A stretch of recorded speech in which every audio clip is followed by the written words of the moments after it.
Hey, welcome to the CMO Whisper Show. I'm your host, Steve Olensky. Part marketing practitioner, part ad agency veteran, part journalist. I was a writer for Forbes for 10 years. I've had so many insightful conversations over the years with business leaders, to athletes, to celebrities, to, of course, CMOs. The only difference now is instead of sharing those insights through written form, I'm doing it this way. My guest this week is Dawn Hudson. From CEO to CMO to chairman of the board, her career has spanned high-level posts in media, retail, consumer goods, and on and on and on at brands like the NFL, Pepsi, Lowe's, P.F. Chang's, Nvidia, the LPGA, and I could keep going, but I'm going to stop and say, here's my conversation with the absolutely incredible Dawn Hudson. Hi, Steve. Thanks for having me. It is my pleasure. I wish we could talk the whole time about my Eagles and get your thoughts, but I don't think my listeners would care. Oh, some of them would care. Some of them care a lot. Some being fans and some being absolutely against you. Yeah. They're a polarizing team. That's true. We're a polarizing city, right? That's a whole nother story. But I really, really want to get into there's so much to talk to you about. I'm not even sure where to begin, but I'm going to start at a very high level. How's marketing changed over the past 20 plus years? You know, it's been really fascinating for me to watch somebody who sort of grew up in a classic profession that was relatively simple. You had to create a brand and you had to make the packaging for it and figure out the pricing. And then you had to advertise it and you had, make the big choice. I'm going to date myself between television, radio, print, magazines, outdoor. And it was still a great industry. It was a way to use your smarts and also combine your creativity. And a lot of the fundamentals of what I grew up with and what makes for a great marketer are the same today. However, the tools and the way you deploy a brand and the way you get promotional activity or you get people to fall in love with you is quite more varied and different. And the skill sets are different. And so obviously you have, the majority of advertising spend today is online. The number of retail outlets and then the online presence results in, a more complicated pricing strategy depending upon how you're going to balance your different outlets. That leads to different promotional strategies based on the outlets. And again, from a marketing standpoint, or really a blending of many different media, still including some sports, I'm happy to say, and some traditional television with digital, with events, and the opportunity for really authentic interaction at a local level. But what that has meant is that it's a more analytical, data-driven job. It still's got the creativity. It still has to have the insight into the consumer, but a whole lot more data analytics to get the most for your dollar and the ability to track what works and what doesn't. 20 years ago, there was an expression everyone used, and you may remember it, which is, I know my marketing is working, and I know my advertising is working. I just don't know which half. Well, today, you know exactly what's working and exactly what you get a click on and what gets you a fan and what gets you a sale. So, and the future is going to go, with the advent of AI and generative AI, even more in that direction.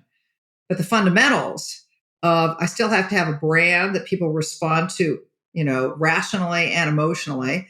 And I've got to tell them about it.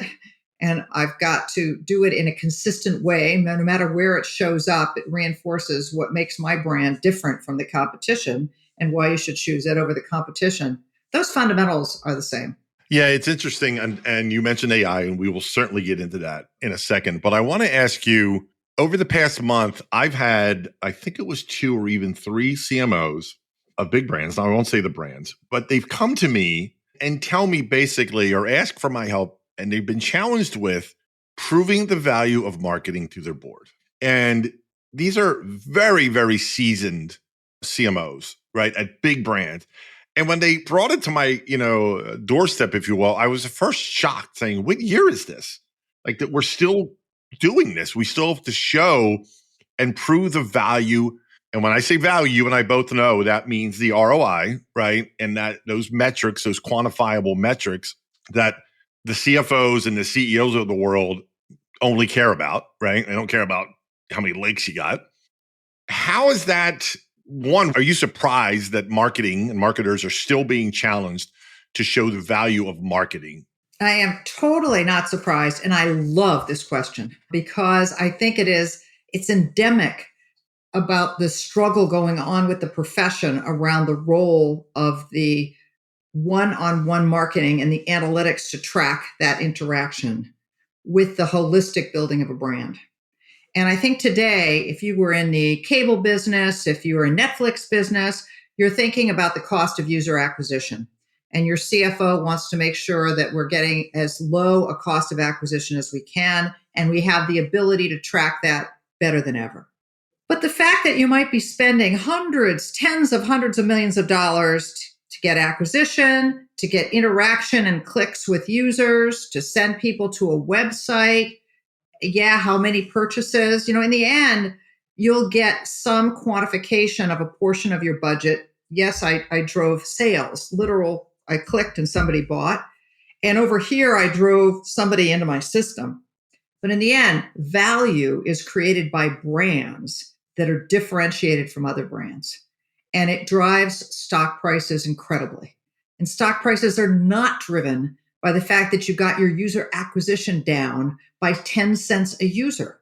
They're driven by the fact that people want to buy the Nike basketball shoe more than Converse or Adidas, even though the technology might be similar.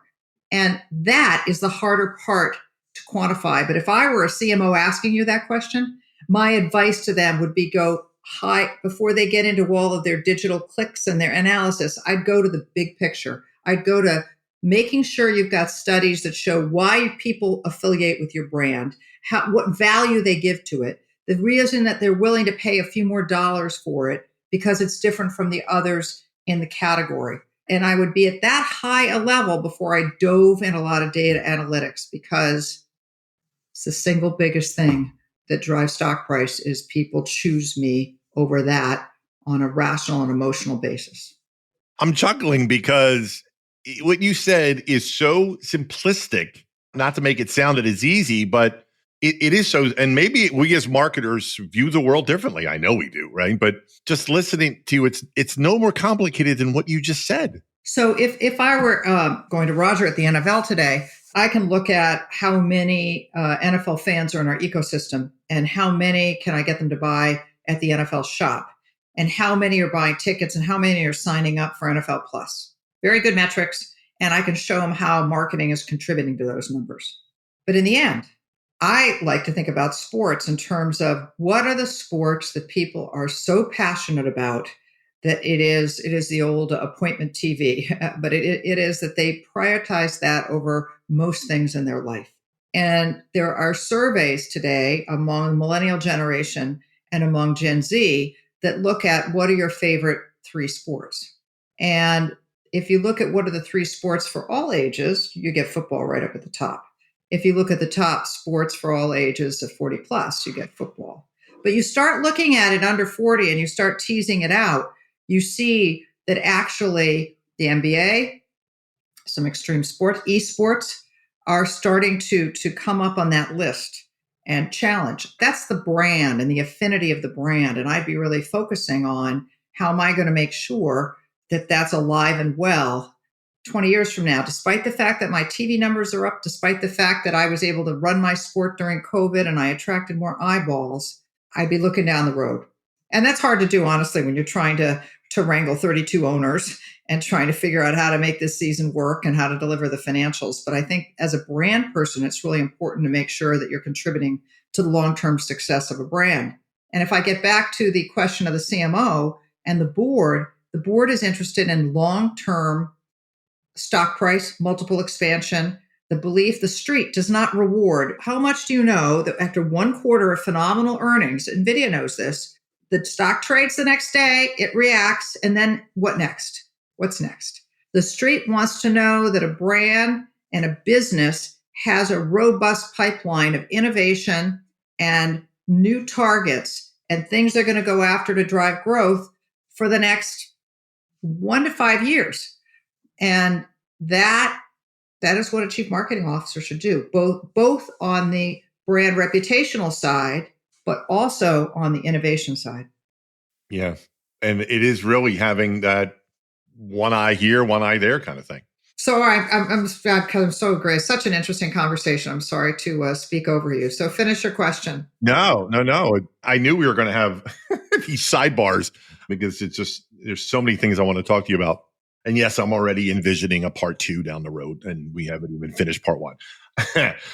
So back to AI, or what I call the elephant in every marketer's room, right? And the juxtapose over what you talked about earlier about how marketing has changed over the past 20 years. But now let's look at it through the lens of the opportunities within marketing. With now that elephant, very big elephant that's coming, an AI, and from your perspective, how do you see opportunities within marketing and what role AI may or may not play? I heard a senior vice president of AI for Microsoft speak 2 weeks ago. And when asked the question of, in the whole world of commerce and business, where are the first places you're going to see significant application of AI? And I today, and importantly, we'll see generative AI. Number one, sales and marketing. And you can go on to others, but I just think it's going to so influence. And you get back to that CFO question. It's going to make a marketing dollar potentially, it's going to make your marketing more efficient. So I think everybody is saying, oh, AI has great application in sales and marketing. And you're the CMO, and you didn't grow up as an engineer, and you're not a software engineer, and you may not serve on the board of Nvidia. You sort of say, wow, what should I do with this? And who do I turn to? And, I'm on the board of a large advertising agency conglomerate, but I would say they're not getting the calls. They're the people that mind the brand and buy the media very efficiently, but they're not necessarily experts in technology application to marketing. So I think you're seeing some of the consulting firms step into that space. I think Accenture and Deloitte are growing quite a bit. You see people reaching out to Google and Microsoft and some of the people that are in technology for their points of view. But this has got to be, after what's the return on investment, this got to be the number one question the board and the CEO is asking of the CMO. What is the application of AI? And I think, right away, you're going to say, I'm already using AI, right? I'm already using it. If I'm a retailer and I've got a website and I'm offering what people buy and what message shows up, you're already using AI. Generative AI can take it to a smarter level. But I think that, AI thus far is, let's talk about it as, to the degree over the last 20 years, marketing has gotten more analytical in terms of an individual who opts in, married with what's the right product or message to give them. Now it's going to be done much more, it is being done much more effectively, better than the brain can do it, a human brain, to get that match right. Now, the next phase, I think, is going to be the integration of the messaging customized to the person. Today, it's not affordable to take a message, whether it's a line in AB line in an email, or whether it is a picture you're going to put out on Instagram and customize it to the audience. So there aren't that many variations, and you can't pay for that many to be done. But AI can. And right now, there's some interesting, Nvidia's working with someone in the industry to really develop that software and that tool. And now I'm going to spring to my other point of view. That software and tool is only as good as who is inputting what is the brand, how should the brand show up, and therefore that you're building a consistent brand at the same time you're applying AI to do your marketing more cost effectively and even more targeted than today. What we think of as targeted today is going to look like 20 years ago in 5 years' time. Yeah, if not less time. And you bring up a great point about someone, I forget who said it to me, because they get asked about employment and will jobs go down in marketing because of AI. And he said, look, the answer I give people is, you're not going to lose your job. The people who are going to lose your job are the ones who don't know how to use the tool, right? And that's basically what just speaks to what you just said about who inputs what the brand is, what it stands for, and all those things, and who best utilizes whatever AI tool they have at their disposal. To that point, if I were advising a CMO or somebody, a VP of marketing, I'd say go learn everything you can. Go learn what your agency's offering you. Go learn what your consulting firm's offering you. Go learn what your media partners are offering you. Just absorb as much as you can to figure out, with your knowledge of your business and how it works, which is the best way to apply it for you, because it will not be one size fits all.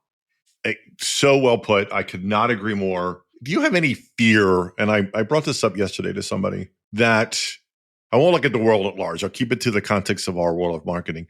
Do you have any fear that marketers will get too reliant on AI and we will lose that human side of marketing? I have a fear that that's happening right now with the data orientation of marketing. And I believe with AI, that's only going to accelerate. And again, not to make it simplistic, but brands are orchestras where all the instruments feed in to give you one sound and one percussion.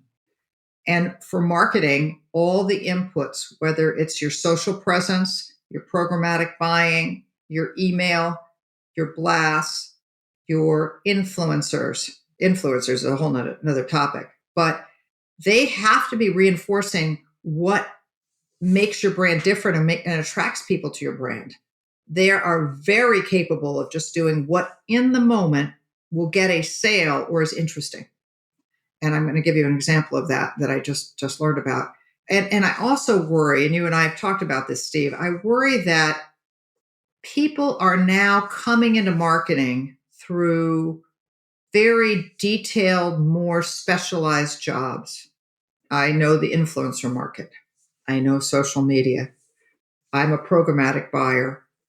I develop digital ads for the programmatic buying.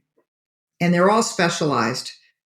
But somehow you have to, as an individual, continue to build up your DNA, your learning, so that you are going back, to me, to the simple fundamentals. What does your brand stand for? What makes it different? And where are the new who are your current users, and what are the new audiences you want to have?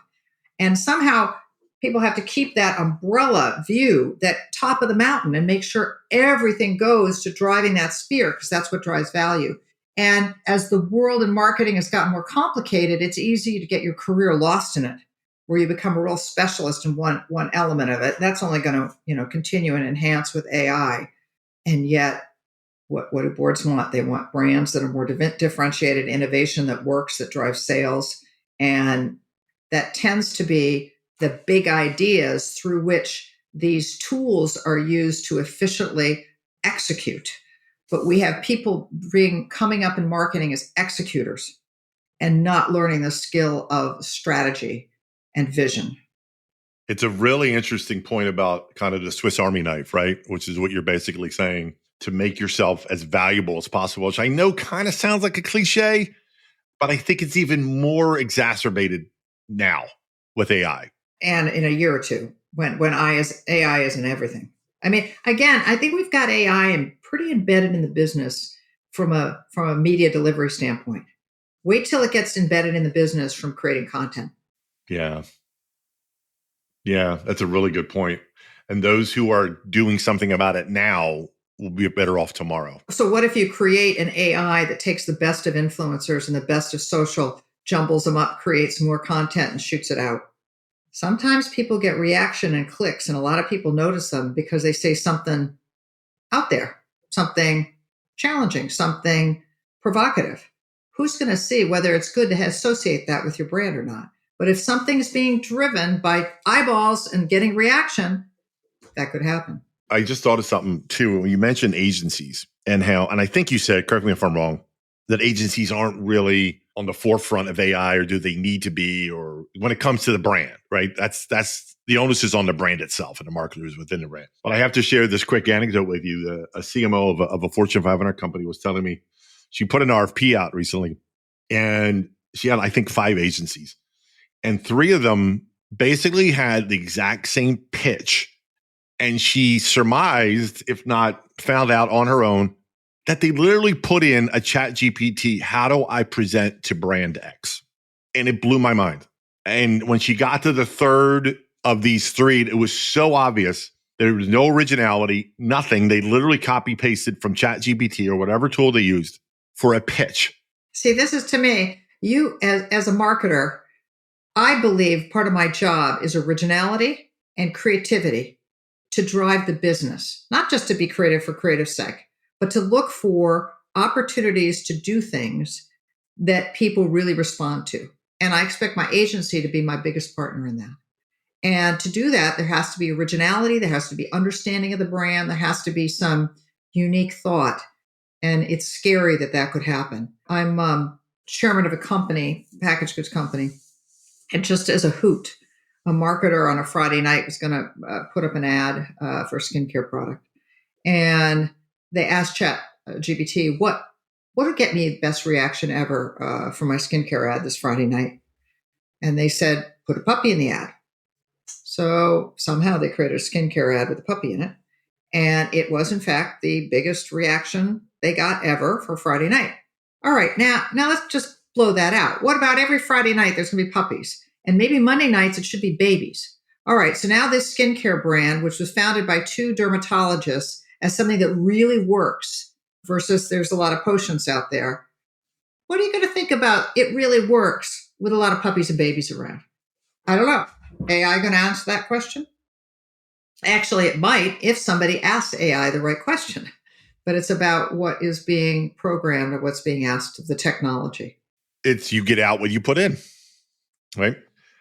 So I want to pivot a little here into, and I'm coming at this from because there's only X number of professional sports leagues, right? The majority of CMOs, marketers listening to this are not affiliated with the professional sports team or league because there's just not that many.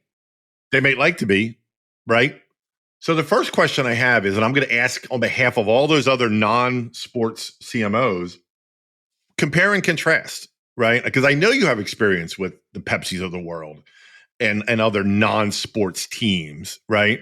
What it's like to be the CMO, especially of the NFL, which very infamously in that movie owned a day of the week. If I'm a CMO of a small tech company listening to this going, Dawn has no idea what I'm trying to do. She can't relate. I can't learn anything from her, right? What do you say to that when it comes to your background, your experience, and then how what you did and what you've accomplished and what you can teach versus the non-sports CMOs? Hopefully that makes any sense. So you're asking me to compare and contrast a sports job with a traditional retail packaged goods? Yeah, like a CPG brand. Yeah, because that could be very different than being a technology CMO. But you're right. Let's look at it let's use a CPG brand. Yeah. What do I learn from CPG? By the way, one of the reasons they asked me to come into sports is because I would have an outside in and I would bring new ways of looking at things into sports when Roger Goodell asked me to be the chief marketing officer for the NFL. And that's what was really interesting to me. But first of all, I just have to say, how much fun it is to work for the NFL and for a sports team. If it fuels your personal passion, that's why so many people want to be in sports. And it's frankly why you earn less money if you have a career in sports than elsewhere, because they're sort of trading on the fact that you love it. But secondly, I guess I'd like to, love sports. I think that sports could benefit from some of the traditional, who am I winning with today? Who do I want to bring in? How do I bring them in? What kind of product, digital, experiential do I need to create for those fans? It's kind of the building blocks that you learn in CPG then applied within a sports arena. But the biggest difference to me between CPG and sports, and I tell this when people say to me, I love sports, I want to go to a career in sports. And I tell them, go work in sports, it's really fun. But before you do, go to a more traditional company where marketing and revenue growth are seen to be linked to marketing. You want to be in a department where the CEO says, I depend on this department to grow my revenue and to drive my stock price. And at CPG, retail, even the Nikes of the world, that's really critical. Innovation, marketing, launch of new products, building of a brand differentiated from products that are very similar. Those things really matter in CPG. When you go over to sports is so much about the personalities, who's drafted on the team, what media deals they do to reach how many people. And marketing is viewed as important, but it's not in the driver's seat the way media deals are.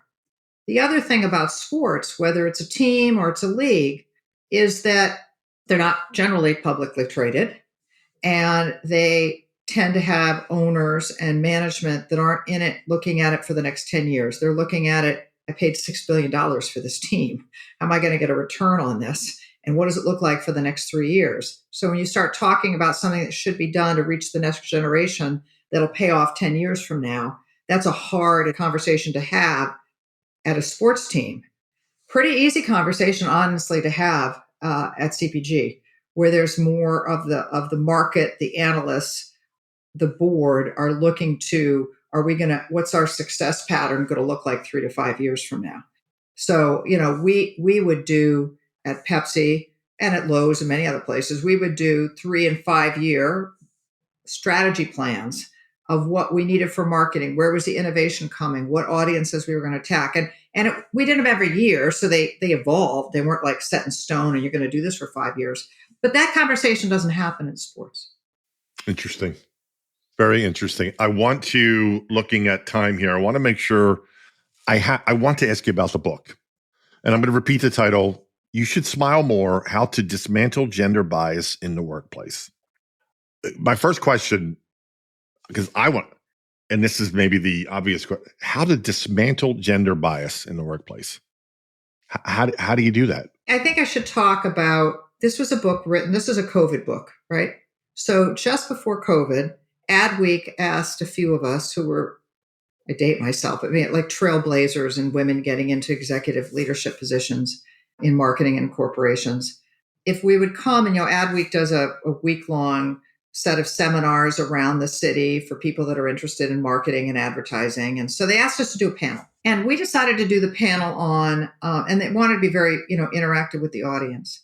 And it was at a point where there was a lot of movies and everything written about Me Too. And if you will, bias and sex discrimination was interpreted as offenses, and, that lead to overhauls of corporations. Yet, in our experience, what made us happy or not happy was about the culture that was driven at the organization, at all levels of an organization, that made us feel valued, respected, able to be ourselves at work, and that was being lost in the conversation. That all of the focus on the Me Too movement, not to even in any way say that it wasn't really important, but it was overshadowing the culture, and specifically the culture for women and for people of diversity and any kind of different background. Anybody who's like not different. And by the way, I'm sure there's some companies where men would fit into that, where it's largely a female universe, so they don't feel comfortable. So it's just about differences. So at this seminar, we talked about that, and we picked out, 10 circumstances we each found ourselves in. And in each circumstance, like you're in a meeting, you say something. This often happens to women, and happened to me last week in a board meeting. And then somebody, could be a man, often in the case of a woman, says the same thing you said. And everybody jumps on like it's the greatest idea in the world. And so we talked about, how do you handle that? So somebody talked about using humor. Somebody talked about, I just dive in and I say, Mary had that great idea. I want to build on that. Just a way of acknowledgement, how you could change the culture. Anyway, we got an enormous reaction in the room. And then they said, will you come and talk again on this? And we are a group of 6 women, various diversities, who wrote the book, whether we're African American or gay or, raised in a single family. We just look at the world differently. And what people were reacting to was, what works for me to handle a tough situation doesn't necessarily work the same way for Mitzi or C. So they'll say it a different way. So we're going to take this on the road, and COVID hit. So we thought, let's take our time. We're bored anyway. So let's get on a Zoom call once a week, and let's just talk about other circumstances, and let's develop more content in case people, when the COVID's over, it's only going to be 6 months. We'll be ready with more content. Well, it becomes 3 years, and we decide we have 350 pages of ideas. Might as well write a book. Got nothing else to do. So we hired an outside professional writer so that we would not sound very disjointed as 6 people, to integrate everything we had to say. And it was really written to educate leadership, to educate young men who can really help in circumstances, and to say, don't be a victim. Here's some thoughts about how you can help, because sometimes it's these things that make you feel badly or make you feel they're not intentional. People just don't realize what's going on. So I've had a lot of men of daughters read this book and said, I never knew. I had never idea. I'm going to handle myself totally differently now. So that was around the book. And one of the chapters, or one of the situations that honestly I never experienced, but each of the other 5 did, was in a performance review as part of, what do you need to do to get better, or what are your ambitions and goals? And we talk in the book a lot about how to express your ambitions and goals. But people were told, well, you should smile more. I'm a smilelet, so I wasn't told to smile a lot. But I always tell people, when you're going to make a key point in a review, think about, would I say that to a man? You should smile more, or an African American, or African American woman, whatever. And so, but it elicits a response, laughter by a lot of women when they say you should smile more, because they've been there and they get it. Most men don't understand the thinking behind the name of the book. But it was just a book of us to give back and take advantage of our years of collective experience to try to help the next generation of young men and women leaders. That's why we did it. I cannot wait to get a copy. I'm the father of a daughter who's 24, and I want to read it through that lens as well. Easy to find on Amazon. I will find it, and I will order it today for sure, because it is so... It's a very, very big topic, near and dear to my heart as well, and we can save that for part 2. I think Me Too made it very heavy. And I think my husband at one point said, I'm not sure, he's retired, if I went back in corporate America, I'd be so concerned about opening my mouth. And what would I say? And here's somebody who's, very well-intentioned. So we wrote the book to be those little things, those micro moments. Some call them microaggressions. We don't call them microaggressions, but there's those little things that make people feel uncomfortable. But we try to deal with them with some humor, because we think that some of this is a little levity. And sometimes some of the best ways women have of handling circumstances is actually to treat them with some levity and not dire end of the world comments, because that's not what people intended. You're speaking my language there. So I look for humor in pretty much everything I do. So you're definitely speaking my language. Looking back on your career, I'm going to put you on the spot again. Has one person had the biggest impact? I get in trouble when I answer this question. I have to say, I think my father. My father grew up as one of 4 boys, 3 of whom played semi-professional baseball. And my grandfather played for the farm team that became the Baltimore Orioles. So big athletic sports family. And my father has 3 girls.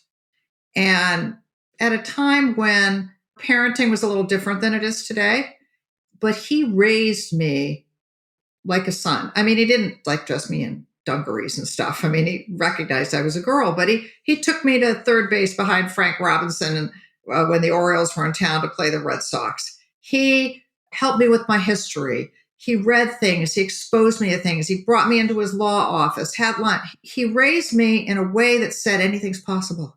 And I get in trouble with my mother when I say this, because my mother, who is extremely capable, she's, one of those women they had movies about, who was one of the first coders coming out of Wellesley College to do computer coding.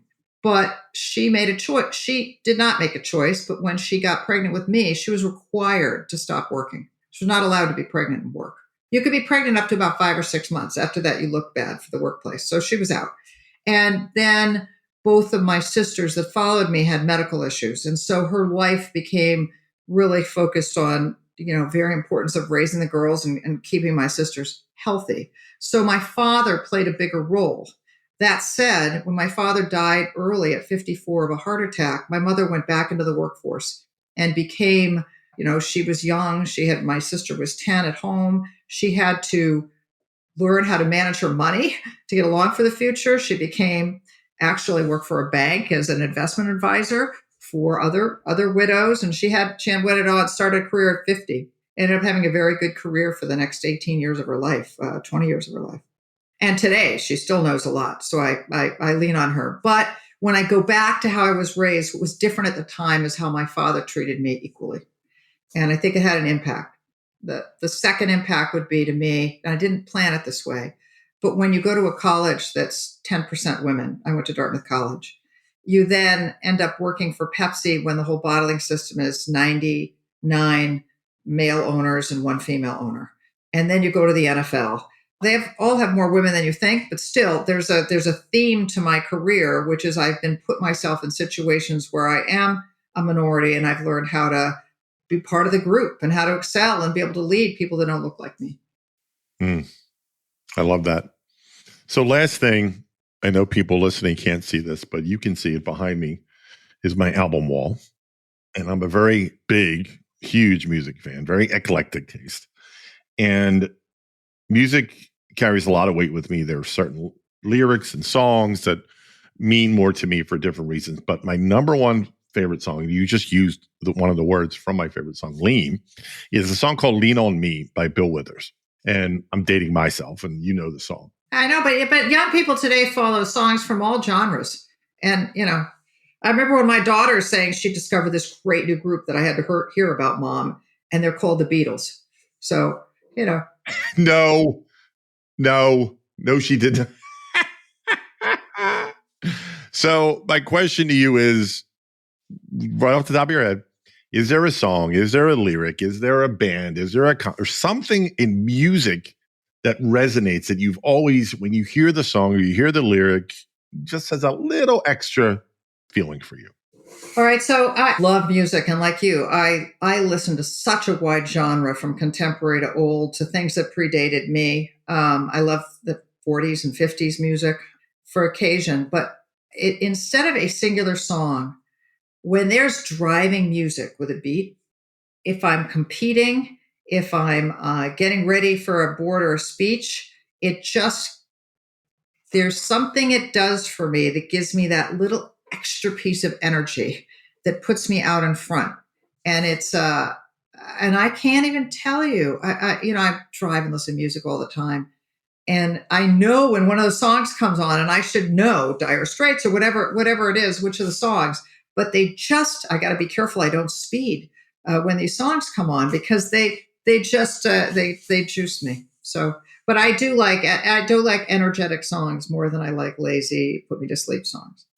So as I was putting this studio together, right, and there's a music theme behind me, the phrase "the sound of marketing" came to me, and I thought, what does marketing sound like, right? And I don't know if you noticed, but you touched on this earlier. And you said that it's like an orchestra, right? So you kind of already answered the question, but I ask all my guests, what does marketing sound like to you? So sound and music is emotive, and a good brand is emotive. It feels like a friend. It feels like a trusted ally, and often it makes you smile. So what music does, brands do. And we talk about, in fact, people today, because it's such a visual and audio world, sometimes, when I grew up, we described brands with words. Now I think you can describe brands with visuals and sounds that capture, you have a soothing brand that is designed to relax and to de-stress your life. You can hear the music that would be a part of that. But I love the music analogy, whether it's a band or an orchestra, because I do believe that music has, even electronic, has so many different layers to it. And the art of music is how you combine things. And that, to me, is the art of marketing. How you combine things so the whole is bigger than the parts. It's that harmony. Love that word. Well, listen, I cannot thank you enough. I already know I'm gonna hit you up for part 2. I know this is coming. In fact, I know we're going to do other things together. You and I talked about this before because we're such kindred spirits. But thank you so much for your time today. Great. Thanks, Steve. Hope everybody has a great day. Bye-bye. Well, that wraps up another episode of the CMO Whisperer Show. I hope you shared this episode with your friends. And if you have not already, please subscribe to be kept up to date on all the latest episodes. And if you're so inclined, leave me a review on your favorite podcast platform. Thank you.